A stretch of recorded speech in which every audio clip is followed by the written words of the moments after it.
আল্লাহ কোরআনে বলছেন ওমা কুন্না মুআযযিবিনা হাত্তা নাবআসা রাসূলা। আল্লাহ বলে ও বান্দা, এমন কাউকে আমি জাহান্নামের আযাব দেব না যাকে আমি আমার প্রতিনিধি, আমার রাসূল, আমার পক্ষ থেকে প্রেরিত ব্যক্তি, যার কানে আওয়াজ পৌঁছায় নাই, এমন কাউকে আমি আযাব দেব না। এটা আল্লাহর ওয়াদা আছে।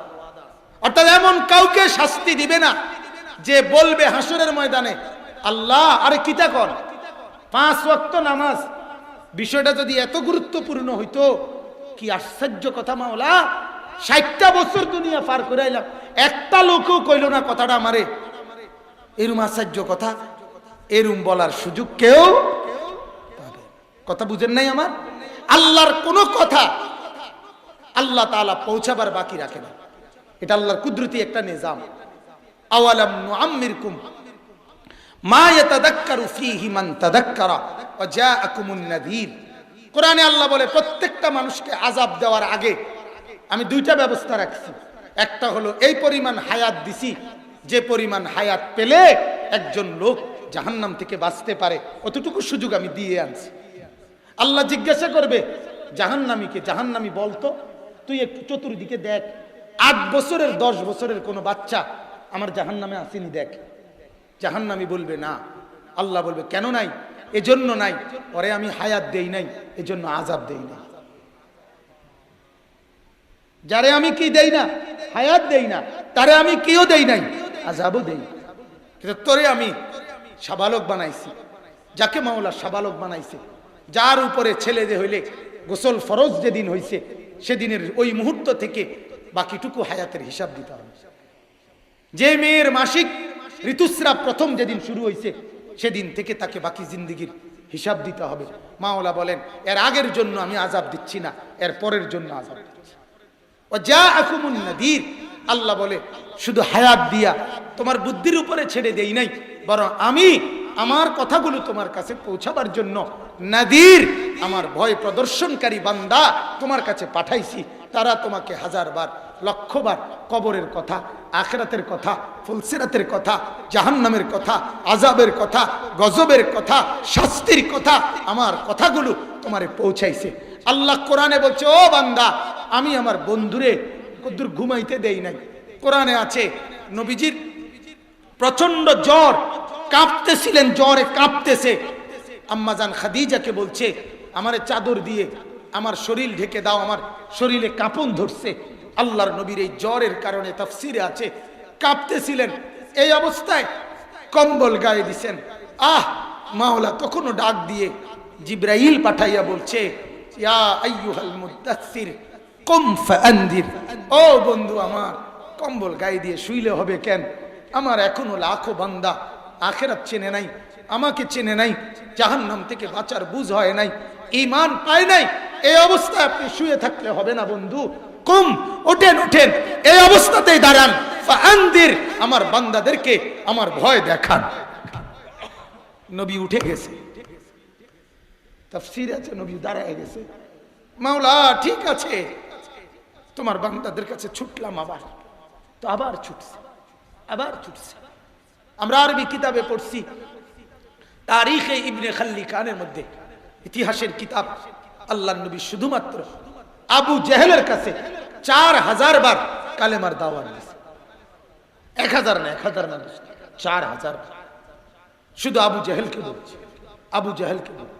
21 বছর পরে এক টানা নবীর চাচা আবু সুফিয়ানকে নবীজি দ্বীনের দাওয়াত দিয়েছে।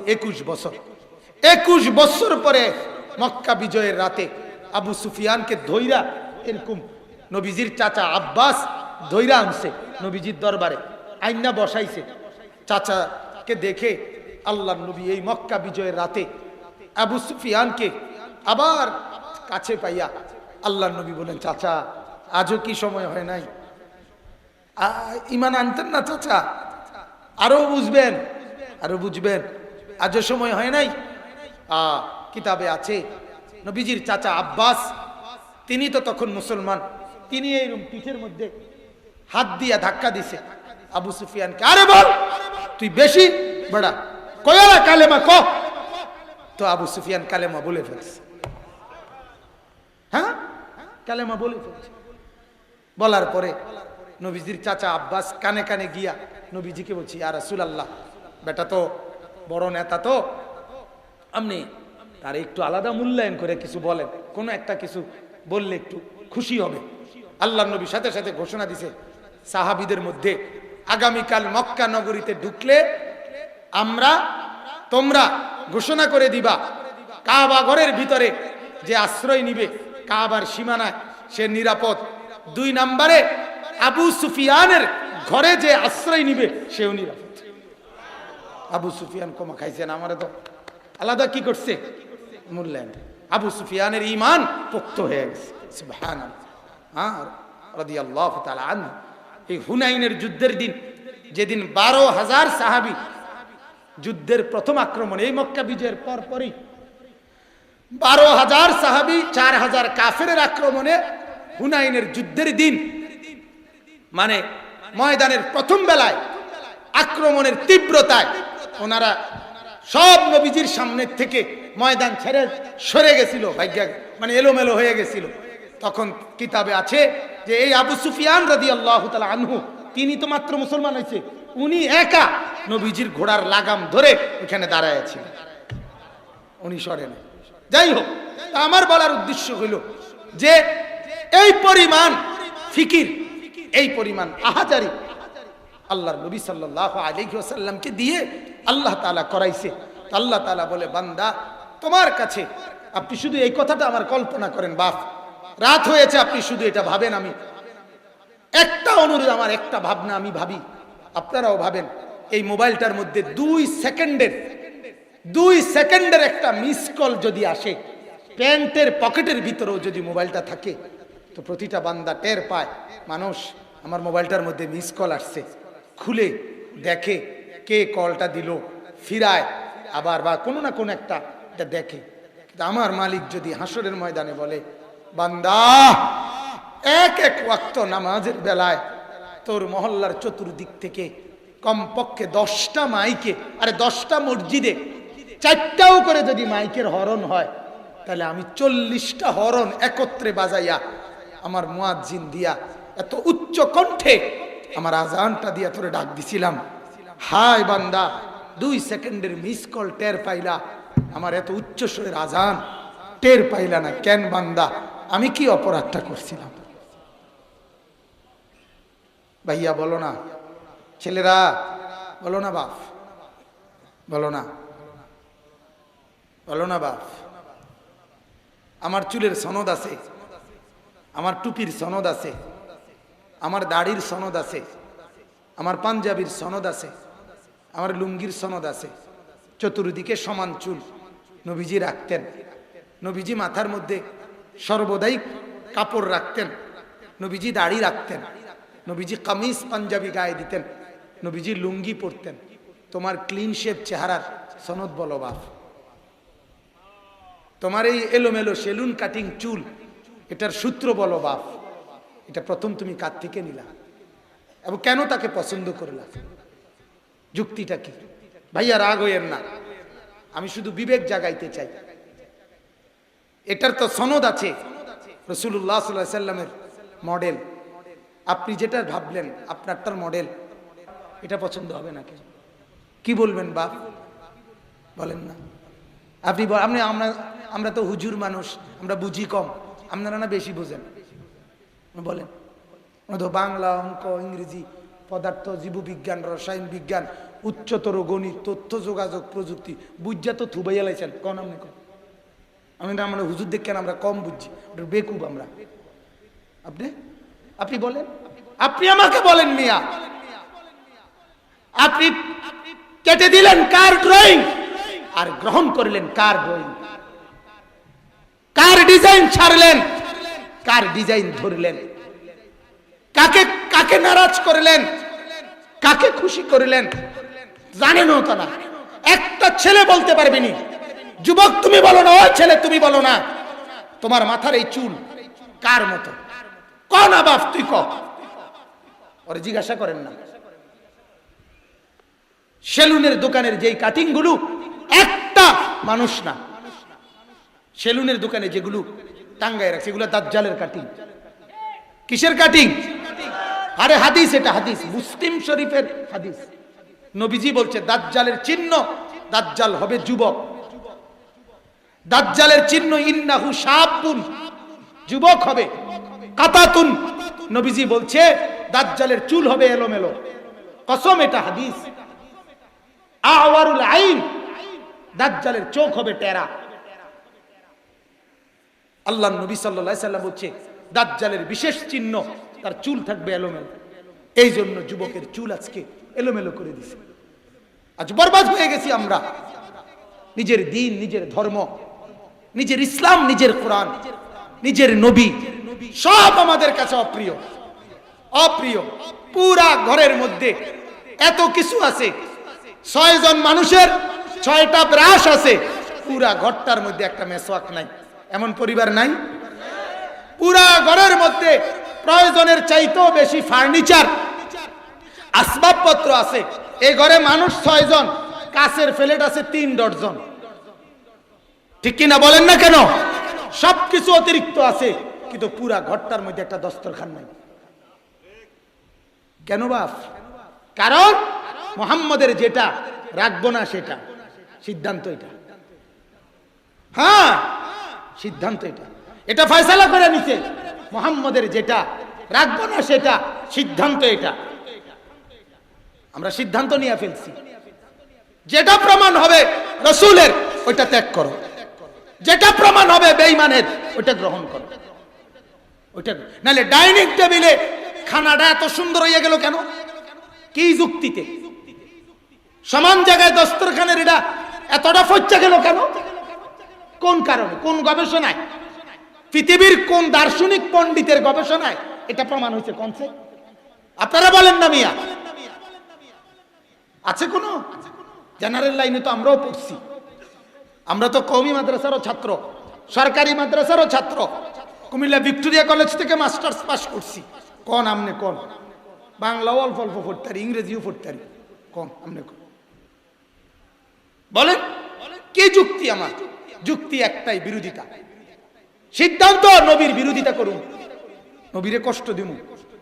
আহা, আল্লাহ নবী বলেন প্রতিদিন সকাল বিকাল 2 বার, হাদিসে আছে নবীজির কাছে উম্মতের আমল ফেরেশতারা জানায়। উম্মতের আমল যখন নবী শোনে তো কাঁদে না? আহা উম্মত, 23 বছর আমি কি না করলাম, উম্মত কি না। যখন মেরাজে গেছে নবীজি, সেই আরশে আজিমে আল্লাহ যখন পাশে বসাইছে, পাশে বসাই আল্লাহ বলছে বন্ধু আপনি এখন গোটা সৃষ্টিটা দেখেন, আপনার কদমের নিচে আমার গোটা সৃষ্টি সব আপনি দেখেন। আমি মাওলা এবার শুনেন, এই যদ্দুর আপনি দেখেন সবটার রব আমি, আর সবটার রহমত আপনি। আমি রব্বুল আলামিন, আপনি রাহমাতুল লিল আলামিন। যতটুকুর রব আমি, অতটুকুর রহমত আপনি। যতটুকুর মাওলা আমি, অতটুকুর নবী আপনি। বন্ধু, এত বড় সাম্রাজ্য আমার, এই সবটার মধ্যে আমি আপনাকে শ্রেষ্ঠ বানাইছি। আচ্ছা, কাছে আনছি, এত উপরে আমি আর কাউরে আনি নাই, এখানে আর কেউ আসে নাই, আর কেউ আসবেও না কোনোদিন। বন্ধু, আপনাকে সম্মান দিতে আমি এখানে আনছি। আজ এখানে আপনি বলেন বন্ধু আপনি কি চান, বিশেষ যদি কোনো চাওয়ার থাকে আপনি বলতে পারেন। আল্লাহর কসম বা আল্লাহর নবী সেদিন মেরাজে আরশে আজিমে বলছে মাওলা আমি শুধু আমার উম্মতের মাগফিরাত চাই। আল্লাহ পাক বললেন হায় বন্ধু, আজও উম্মত, আজও উম্মত খুশির এই দিনে, আনন্দের এই দিনে নিজের জন্য কিছুই চাইলেন না। আজও উম্মত যান। আল্লাহ বলছে যান বন্ধু, আপনাকে ওয়াদা দিলাম হাসরের মাঠ আমি আপনার মাঝে আমার মাঝে ভাগাভাগি করে নেব। কাসসামতুল কিয়ামাতা বাইনি ওয়া বাইনাক, কিয়ামতকে আপনার মাঝে আর আমার মাঝে ভাগ করে নেব। আনা মালিকু ইয়াউমিদ্দিন আনতা সাহিবু ইয়াউমিদ্দিন, আমি হব কিয়ামতের দিনের মালিক, আপনি হবেন কিয়ামতের দিনের বাদশা। আপনি বলবেন আমি শুনবো, আপনি সুপারিশ করবেন আমি গ্রহণ করব, আপনি চাইবেন আমি দিতে থাকব। আপনাকে খুশি করে দেব। ওয়ালা সাউফা ইউতিকা রাব্বুকা ফাতারদা, বন্ধু আপনি সবাইকে আমি আমার খুশি মতো দেই, আপনাকে আপনার খুশি মতো দেব, আপনার খুশি মতো দেব। আরে দোস্ত, কারে বাদ দিচ্ছেন, কারে বাদ দিচ্ছেন? মুসলমান ঘর থেকে কারে বিদায় দিলেন? টেলিভিশন ভরে, ঘরের মধ্যে আওয়াজের 24 ঘন্টা, কোরআন তেলাওয়াতের আওয়াজ নাই, জিকিরের আওয়াজ নাই। এই বাংলাদেশ বেশি দিন হয় নাই, এই বাংলাদেশের পরিবেশ তো এটাই ছিল। আমার মা চাচিরা এই 10-15 বছর আগেও তো বাংলাদেশে এমন কোনো পরিবার ছিল না যে পরিবারের মা বোন ফজরের নামাজ পড়ে, ওজিফা না পড়ে কোনোদিন চুলা ধরায় নাই। এটাই ছিল আমাদের সকলের সমাজের জীবন। আজ কোথায় সেই ওজিফা? কয়দিন হয়েছে মারা? কয় বছর আগের ঘটনা। আমার ছোটবেলায়, আমার 41 বছর বয়স এখন, আমার ছোটবেলায় তো আমি দেখছি মা রিক্সার মধ্যে যে কাপড় পেঁচাইতো, এটা তো আমার চোখে দেখা। আমি এত হাত পা ছেড়ে দিবার তো কথা না বাজান, এত হাত পা ছেড়ে দেওয়ার কথা না বাজান। এই জন্য আল্লাহ তাআলা বলেন, ইন্নাল্লাযীনা ফাররাকু দীনাহুম, ও বন্ধু, আমি যে দ্বীন দিয়েছি, এই দ্বীনকে যারা নিজেদের থেকে, আমার ইসলাম থেকে যারা নিজেদেরকে বিচ্ছিন্ন করে ফেলছে, কি করে ফেলছে? ওয়াকানু শিয়াআন, এবং নিজেরা বিভিন্ন দলে দলে আলাদা হয়ে গেছে। কেউ শিরিক করে, কেউ কুফরি করে, কেউ বেদাত করে, কেউ নিফাকি করে, কেউ কবিরা গুনাহ করে, কেউ শাহওয়াতের তাবে, মানে মনে যা চায় এটার তাবেদারি করে, কেউ নফসের তাবেদারি করে, কেউ শয়তানের তাবেদারি করে, কেউ দুষ্ট অসিব্য কাফের বেঈমানদের অনুসরণ করে। যে যেভাবে আমার দ্বীন থেকে নিজেদেরকে আলাদা করে দলে দলে বিভক্ত হয়ে গেছে, আল্লাহ বলছে লাস্তা মিনহুম ফি শাইইন, ও নবী আমি আপনারে বললাম এদের কারো ব্যাপারে হাসরের দিন আমি আপনাকে কিছু বলবো না। আপনার কষ্ট করছেন বন্ধু, আমি আপনারে কিচ্ছু বলবো না। আপনার উম্মত এমন হলো কেন, আপনারে দোষারোপ করব না নবী, আপনারে কিচ্ছু কইতাম না। আমি দেখছি বন্ধু, 23টা বছরে আপনি কলিজা পানি করে ফেলছেন, 23 বছরে আপনি ঘুমান নাই, ঠিক মতো আরাম করেন নাই, 23 বছরে আপনি পেটের মধ্যে পাথর বাঁধছেন। তায়েফের রক্তে পিঠ, আল্লাহর নবীর কিতাবে আছে, ইতিহাসে তারিখে রাসূলুল্লাহর ইন্তেকাল পর্যন্ত পিঠের মধ্যে চালনির মতো ছিদ্র ছিদ্র গর্ত পুরা পিঠে, মৃত্যু পর্যন্ত ছিল। আল্লাহর নবীর স্ত্রী আয়েশা বলছিলেন নবী আপনার কি ছোটবেলায় বসন্তের গোটা হয়েছিল? আল্লাহর নবী বলছে না আয়েশা, আমার গায়ে তো মশাও বসে না, আমার গায়ে তো মাছিও বসে না, গোটা বসবে কেমনে? আমার এই পবিত্র দেহের থেকে তো মেশকের ঘ্রাণ বের হয়, তুমি দেখো না আমার গায়ের ঘাম, আমার সাহাবীরা আতর বানায় ব্যবহার করে, আমার গায়ে বসন্তের দাগ আসবে কোত্থেকে? আয়েশা, এগুলো আমার তায়েফের ওই পাথর মারা রক্তের দাগ। ওরা যে আমার পাথর মারছে সেই ছিদ্রগুলো আয়েশার মিলে নাই কোনোদিন।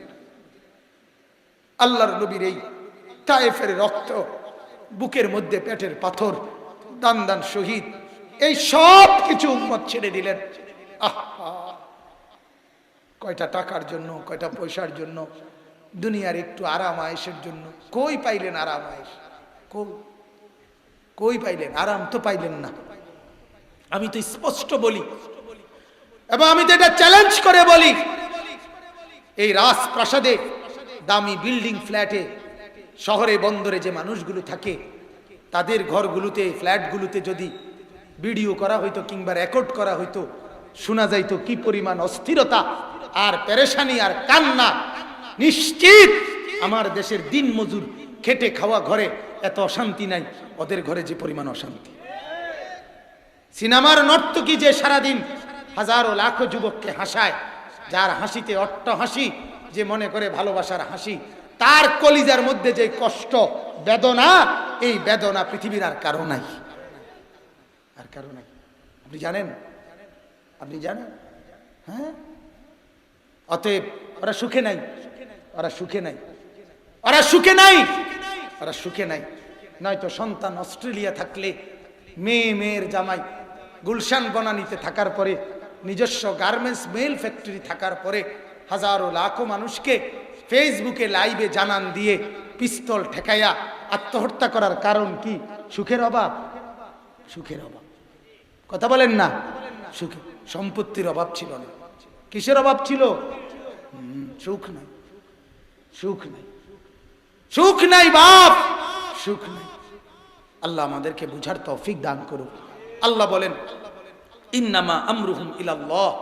ও নবী, আপনাকে কিছু বলবো না, আপনি কষ্ট করছেন, আপনার চেষ্টা আপনি করছেন, আমি আপনারে বলবো না। ইন্নামা আমরুহুম ইলাল্লাহ, এই নাফরমানদের বিষয়টা আমি আল্লাহ নিজে কিয়ামতের দিন আমি বুঝাপড়া করব। ইন্নামা আমরুহুম ইলাল্লাহ, আমি বুঝাপড়া। এজন্য কোরআনে আছে ওয়াকিফুহুম ইন্নাহুম মাসউলুন। আল্লাহ বলবে ফেরেশতা নাফরমানদেরকে দাঁড় করাও, আমি জিজ্ঞেস করব। আল্লাহ জিজ্ঞাসা করবেন ইন্নাল্লাহা সায়ুকাল্লিমুহু। হাদিসে আছে নবী বলেন আল্লাহ তোমার সাথে কথা বলবে। লাইসা বাইনাকা ওয়া বাইনাহু তারজুমান। নবী বলছে তোমার মাঝে আর আল্লাহর মাঝে মাঝখানে কোনো দুভাষী তরজুমান থাকবে না। ফেরেশতারে আল্লাহ সরায় দিবে, ওরা সব সর, আমি তার লগে কথা বলবো। আল্লাহ বলেন আমি জিজ্ঞাসা করুন, বল বান্দা সুম্মা লা তুসআলুন্না ইয়াওমা ইদিন আনিন নাঈম। বল আমার প্রতিটা নিয়ামত বুঝায় দে, আমার প্রতিটা মালিকের রহমান দেখছেন, মালিক যে কাহার এটা জানেন না, এই মালিক যে গাফফার এটা যেরকম বুঝছেন, এই মালিক যে জুনতিকাম প্রতিশোধ গ্রহণকারী এটা বোঝেন নাই অনেক। এই মালিকের রহমত দেখছেন, এই মালিকের আযাব দেখেন নাই, কথা বুঝেন নাই। এই কারণে রঙে আছেন, এই কারণে আমরা রঙে আছি, নাফরমানির জোয়ারে ভাইসা গেছি, কোনো আফসোস নাই, চেহারায় সুরতে কোনো মানে আল্লাহ আছে আখিরাত আছে। হুজুরে 100 টাকা দিয়ে ব্যস্ত যাইব গাবড়া। হ্যাঁ হুজুরে তো টেন্ডার লইছে ব্যস্তের। হ্যাঁ হুজুরে 100 টাকা দিয়ে আপনার 14 গোষ্ঠী বেহেস্তে পাঠাই দেবো, কারণ হুজুরে তো বেহেস্তের এক সাইড টেন্ডার লইছে, ঠিক না? কথা বলেন না? হাসরের ময়দানে হুজুরের তো কোনো হিসাব দেওয়া লাগতো না, পীর সাহেবের তো কোনো হিসাব নাই, কথা বলেন না? তো মিয়া আমারই তো বেল নাই, আমি তো দৌড়ের উপরে, ঠিক কিনা বলেন না? কেন আমার দৌড় দেখে কে? আমার দৌড় দেখে কে? আরে হাদিসের মধ্যে আছে মুসা নবী হাসরের ময়দানে, নবী বলছে হাসরের ময়দানের দৃশ্য আল্লাহ আমাকে দেখাইছে, কিরকম হবে? নবীজি দেখছে, আল্লাহ কুদরতি ভাবে দেখাইছে। আমি দেখছি মুসা নবী হাসরের ময়দানে আল্লাহর আরশের খুঁটি ধইরা চিৎকার করে কাঁদতেছে। মুসার মতো নবী বলতেছে লা আসআলুকাল ইয়াউমা উম্মি ওয়ালা আসআলুকাল ইয়াউমা উখতি বাল আসআলুকাল ইয়াউমা নাফসি। আল্লাহ আমি মুসা আর আজ মার জন্য কিছু চাই না, বোনের জন্য কিছু চাই না, মাওলা আমি শুধু আমাকে বাঁচাইতে চাই। আপনি কে? আপনি কেডা? হ্যাঁ ইব্রাহিমের মতো নবী কোরআনে আছে, ইব্রাহিম আলাইহিস সালাম উনি কোরআনে আছে আল্লাহর কাছে বলছিলেন মাওলা আপনি বলছেন আমি জানি আমি আপনার বন্ধু খলিল, এরপরও আমার ডর লাগে, ভয় লাগে। রব্বি লা তুখজিনি ইয়াউমা ইউবাসুন। আল্লাহ হাসরের দিন আমারে বেইজ্জতি করিয়েন। আমার নবী আল্লাহর নবী সাল্লাল্লাহু আলাইহি সাল্লাম আমাদের নবীর হাসরের মর্যাদা কি পরিমাণ! ওয়ালাল আখিরাতু খায়রুল লাকা মিনাল উলা। আল্লাহ বলছে বন্ধু দুনিয়ার চাইতে আপনাকে আখিরাতে বেশি দেব, উত্তম। আল্লাহ বলেন এত মর্যাদা আমি আপনাকে আখিরাতে দেব, হাউজে কাউসার আপনাকে দেব, শাফাআতের অধিকার আপনাকে দেব, ইজ্জতের লিওয়াউল হামদ প্রশংসার পতাকা আমার আপনার হাতে দেব, মাকামে মাহমুদের নির্দিষ্ট জায়গা আপনাকে দেব, জান্নাত উদ্বোধন করার প্রথম অনুমতি আপনাকে দেব। এরপরেও নবী সাল্লাল্লাহু আলাইহি সাল্লাম 5 ওয়াক্ত নামাজের পরে প্রতিদিন, আপনি উলামায়ে কেরামকে জিজ্ঞাসা করে দেখেন, প্রতিদিন নবীজি 5 ওয়াক্ত নামাজের পরে দোয়া করতেন আল্লাহুম্মা হাসিবনি হিসাবান ইয়াসীরা। আয় আল্লাহ আমার এরপরও ভয় লাগে আমি মুহাম্মদের হিসাব হাসরের দিন সহজ করে দিয়ে। আপনি কে? আমি কেডা বলেন? পাত্তা আছে আমাদের? খবর আছে আমাদের? আল্লাহ আমাদেরকে বুঝার তৌফিক দান করুক। অতএব আল্লাহ তাআলা বলেন সুম্মা ইউনাব্বিউহুম বিমা কানু ইয়াফআলুন। বান্দা আমি নিজে জানাবো তুমি যা যা করেছো, আমি শোনাবো তোমার 60 বছরের গল্প আমি শোনাবো, তোমার 70 বছরের গল্প আমি শোনাবো।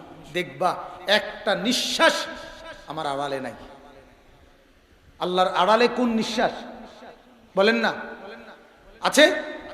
আল্লাহর বাহিরে, আল্লাহর দেখার বাহিরে, জানার বাহিরে কোন সেকেন্ড আছে? আল্লাহ আমাদেরকে বুঝার তৌফিক দান করুন।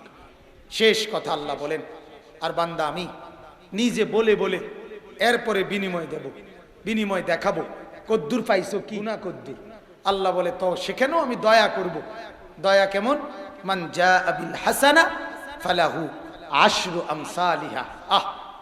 আল্লাহ বলে বান্দা শুনো, যদি তুমি নেক কাজ করো একটা, আমি প্রথম এটার বিনিময় দেব 10। কত? তুমি আমার দয়াটা দেখো বান্দা। আশ্চর্য এই হাদিসটা শুনেন, মানে এই ঘটনাটা, এই কথাটা। আল্লাহ বলেন আমি দেব 10। এরপরে আল্লাহ আরেক আয়াতে বলছে না বান্দা 10 না রে, 10 না, প্রত্যেক 10-এর লগে আমি আমার দয়া আরো বাড়ায় দেব। প্রতি 10-এর সাথে আমি বাড়াবো আরো, ইয়াজিদুহুম মিন ফাদলি, আমার দয়ায় আরো বাড়াবো। কাউরে এই 10-এ 700, 7,000, 70,000, 7 লাখ, 70 লাখ, 7 কোটি, 70 কোটি, এভাবে বাড়াইতে থাকবে। কিন্তু আল্লাহ বলেন অমান জাআ বিসাইয়্যিআ, আর যদি গুনাহ করো একটা, কয়টা? ফালা ইউজজা ইল্লা মিসলাহা, এইটা লেখা হবে, হিসাব হবে কেবলই একটা। কয়টা? একটা। ওয়াহুম লা ইউজলামুন, আল্লাহ বলে আমি কোনো জুলুম করব না। গুনাহ একটার বদলে কয়টা? নেকি একটার বদলে কয়টা? না 10ও না, প্রথম হিসাবে তো 10, আর আমি এর থেকে আরো কি করুম? যোগ করুম। দেখো তুমি আমার দয়া। না, দয়া শেষ হয় নাই। আল্লাহ এরপরে নবীর হাদিসের আলোকে নবীজি বলে গুনাহ একে কয়টা? বলেন না ভাইয়া, কথা শেষ। গুনাহ একে কয়টা? কিন্তু এই বাম কাদের ফেরেশতা যিনি গুনাহ লেখে, আর ইনি নেকি লেখে। এই দুইজনের মধ্যে উনি আমির সাহেব, উনি কি আমির, উনি মামুর। এই জন্য নিয়ম হইল, আল্লাহর নবী বলছে হাদিসের আলোকে বোঝা যায় এই বাম কাদের ফেরেশতা ডান কাদের ফেরেশতাকে গুনাহ লেখার আগে জিজ্ঞাসা করে আমির সাহেবের থেকে, অনুমতি নেয়, লিখবো এই গুনাহটা? এই ডান কাদের ফেরেশতা বলে অপেক্ষা করো, দেখো না তওবা করে কিনা। অনেকক্ষণ পরে এই ফেরেশতা আবার বলে এখন লিখবো? আরেকবার দেখো তওবা করে কিনা। আরো অনেকক্ষণ পরে 3 নম্বর বারে, 3 বার অপেক্ষার পরে যখন তওবা করে না নাফরমান, তখন এই ডান কাদের ফেরেশতা বলে এবার লেখো, তবে একে এক লেখো।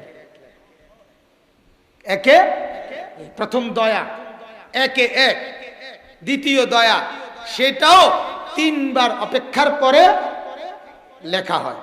এরপরের দয়া আল্লাহ বলে ফেরেশতাকে, ও ফেরেশতা খেয়াল রাখো, দেখো আমার বান্দা যদি 7 দিন পরে, 1 মাস পরে, 1 বছর পরে, 12 বছর পরে, 30 বছর পরে, 50 বছর পরে, 70 বছর পরে, 90 বছর পরেও কোনোদিন রাত গভীরে একাকিও যদি কোনোদিন চোখের পানি ফেলে আমি মাওলার কাছে মাফ চাই, আমি মাফ করে দেব,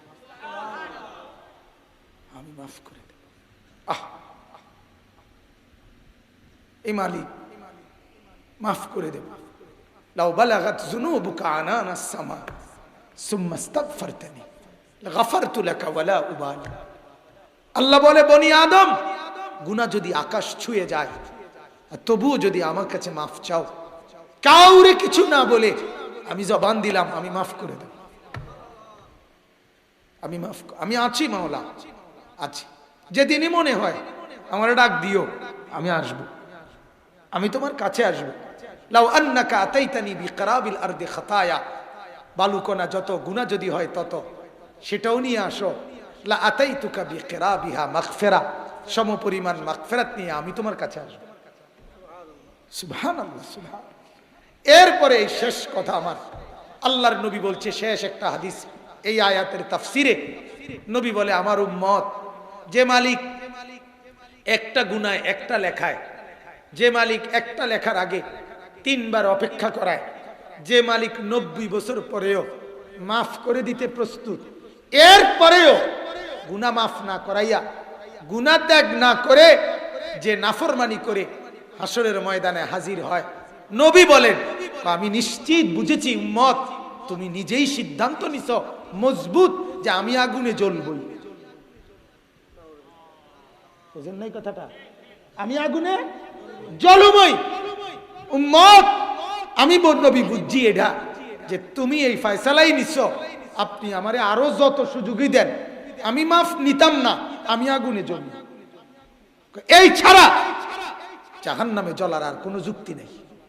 এত সুযোগের পর, এত ব্যবস্থাপনার পরেও তুমি নাফরমান গুনাহ নিয়েই আইলা। তুমি কেমন ডাকাতের ডাকাত, তুমি কেমন হারামির হারামি বলেন না? ওয়াহশির মতো হামজা রাদিয়াল্লাহু তাআলা হত্যাকারীকে আল্লাহ মাফ করে দিয়েছে, তোমারে মাফ করবে না কেন? 100 খুনের আসামিকে আল্লাহ মাফ করে দিয়েছে, তোমারে করবে না কেন? বেশ্যা নারীকে আল্লাহ মাফ করে দিয়েছে, তোমারে করবে না কেন? কিন্তু তুমি তো সিদ্ধান্তই নিছ না আমি মাফ চাইব না, আমি গুনাহ ছাড়তাম না, আমি এমনিই চলি। আমি 70 বছর আমি বাঁকা হয়ে গেছে, কাশতে কাশতে জীবন শেষ, এরপরও ডাকাত বুড়া বিড়ি খায়। আমার মনটা চায় মানে বিশ্বাস করে না, কেমনে কইলে বুঝবে যে এটা আমার মাথার ধরে না।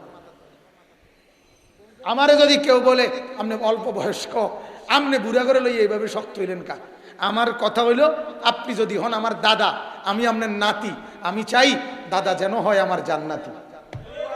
আপনি যদি আমার হন চাচা, আমি আপনার ভাতিজা, আমি চাই চাচা যেন হয় আমার জান্নাতি। আমি না চাইলে কে চাইবে? ওই কথা বলেন না, আমরা না চাইলে কে চাইবে? আমরা চাই আপনাদের পরিবর্তন, আমরা সবাই মিলে আখিরাতে জান্নাতি হতে চাই। বলেন ইনশাআল্লাহ। ফিকির করব তো ইনশাআল্লাহ। হ্যাঁ, অহরহ তওবা করেন, গুনাহ ছেড়ে দেন। যুবকরা, বাবারা, ফজরের নামাজে অভ্যস্ত হন, ফজরের নামাজে অভ্যস্ত হন। আগামী সময়টা মাহাদির পক্ষে, দাজ্জালের বিরুদ্ধে যদি লড়তে হয় এবং ঈমান যদি রক্ষা করতে হয়, ঈসা নবীর বাহিনী এবং মাহাদির সম্মিলিত বাহিনী দাজ্জালের মোকাবেলা করবে। হাদিসে আছে সারা পৃথিবীতে আল্লাহর রাজত্ব কায়েম হবে এই ঈমান রক্ষার এই লড়াইতে। হাদিস দ্বারা বোঝা যায়, আমরা পড়ছি হাদিসে, সেই ব্যক্তি উদ্ধার পাবে, সহযোগিতা পাবে, নাজাত পাবে, মাহাদি এবং ঈসার সঙ্গী হবে, ফজরের নামাজ জামাতে পড়ে যাবে। কারণ হাদিসে আছে, আল্লাহর নবী বলছে দাজ্জালের বিরুদ্ধে যেদিন লড়াই শুরু হবে, মাহাদি ঈসা নবী দ্বিতীয় আসমান থেকে নেমে আসবেন, মাহাদি আলাইহিস সালামের সাথে যোগ দিবেন এবং মাহাদির বাহিনী নিয়ে দাজ্জালের বিরুদ্ধে রওনা দিবেন। ওই ওয়াক্তটা, দ্বিতীয় আসমান থেকে নামার সময়টা, আল্লাহর কসম নবীজি বলছেন, ইজ নাজালা ঈসা ইবনু মারইয়াম আস-সুবহা, ফজরের ওয়াক্তে ঈসা নবী আসমান থেকে নেমে আসবেন। এই জন্য ফজরের মুসল্লি ঈসাকে পাবে, মাহাদিকে পাবে। আর ওই 60 উনি ফজরের নামাজ পড়ে উনারা দাজ্জালের মোকাবেলায় লড়তে বেরিয়ে যাবে। আর ওই 8টা বাজে যে নাফরমান উঠবো, এতে শুধু বেরস ছাড়া আর কিচ্ছু পাইত না। হেতে উঠটা বেরস করবো, রস নাই। যে আমার মেসোয়াকে তো রস আছে, হেতের বেরসের মধ্যে কোনো রস নাই, এ বইয়া বইয়া বেরস করবে। বুঝেন নাই কথাটা? হ্যাঁ।